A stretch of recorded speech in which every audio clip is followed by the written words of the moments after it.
Hello and welcome to the transcription explanation of this design. It was done using Loren Sherman's fan-made Gallifreyan script, which uses a combination of dots and lines on these 4 different stems to make our consonants. And vowels are these smaller circles, and they're kind of tricky because their position is dependent upon what vowel they are and if they're enclosed on one of these 4 stems or not. So yeah, punctuation is on like the punctuation circle going around the outside of the circle, well, the design on the sentence circle. And then this is kind of a combination of the vowels and consonant stems together just to kind of have a cheat sheet handy reference. Anyway, makes the most sense in practice, so let's go ahead and hop to this design. So read bottom counterclockwise, and that's true for the sentence and for the words. So here's our first word circle, because it's the bottom counterclockwise most worded. And here's the bottom of it, and here's our bottommost letter. So this is a circle inside the word circle, and it has 1, 2, 3 lines ending on it. So lines that pass through do not count. Only ones that end on it count. So 3 lines on a circle in the circle is an M. And then we have a smaller circle hanging outside the word circle, like that. And then we have this circle on the line of the word circle. And even though there's a lot going on around it, nothing actually ends on it. So this is just a TH. Then we have an I. So a small circle enclosed inside that with a line going towards the middle. I, continuing around. This is part of that word. These are just lines. This is part of this word. Here's another A, just like that one. And then we have this shallow divot with 1, 2, 3 lines ending on it. So that's an S. So that's our first name. Continuing around. Here we have a comma between the first name and the second name. Here's our second name. And it starts with an E, a little circle, on the line of the word circle. And then we have this, and it is a circle inside the word circle with 3 dots. So that's an L, 1, 2, 3 dots. And now this is an E, because it's located inside that L stem, except it's got this little line here. So this little line is actually the accent, which this is the little accent key. And one line on it, it can be either on the vowel or on the word, on the consonant it's enclosed on. And this little one-line one is an acute accent, which is what we wanted. So yeah, so that's the E with the accent on it. I'm going to go ahead and make that go away.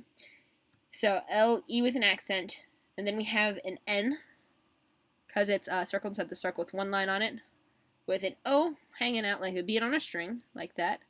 And then we have 1, 2, 3 dots on the shallow divot, making it an R, and then another E, just like this E. Okay, so that's our second name. And then we have this weird thing.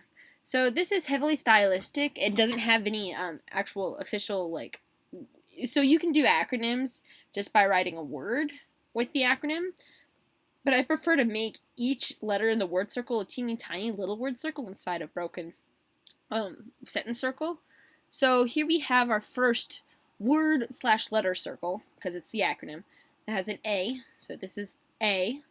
And then we have this second word/letter circle, which has this circle inside the circle with 2 dots. So that's a K. And then we have another A, so AKA. And then we have this, which bottom, this is the first thing you see. And it is an N, just like this N with one line going towards, doesn't matter which way it goes on the end. But it's got one line on the circle inside the circle. Here we have another A, just like this A, or this A, or this A. Or these A's, so N-A, and then we have a T, like that. Nothing actually ends on it, so this is just a T. And then we have an H, so deep divot with 2 lines. So you can do a TH like this, or like a T and an H. And then we have another A enclosed on that H. If you ever have a vowel and a consonant, you always read the consonant first and then the vowel if they're enclosed.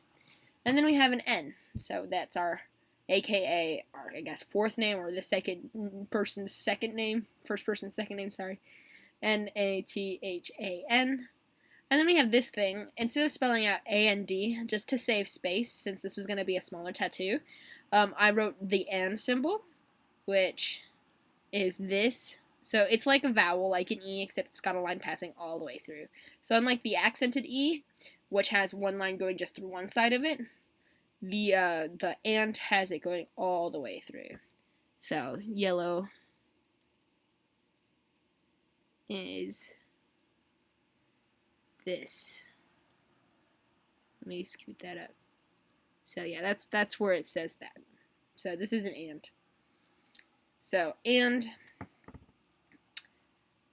then we have our last word. Here is a G. So it's a deep divot with one line. Then we have an A. And then we have this, which has a lot going on, but nothing actually ends on it. So that's just a B. G, A, B. And then 3 dots on the shallow divot, just like that one. R. And then this is kind of tricky because even though the line is pretty parallel with the word circle, it still comes out on the closer side of the vowel to the center. So this is still an I. If it were like the same but out here, it would be a U. So that is an I because it's towards the center. E again. And then we have a double line, so it's a double letter. And it's 3 dots in this double letter. So that is an LL. E. So Gabrie. So yeah, that is this bout of names.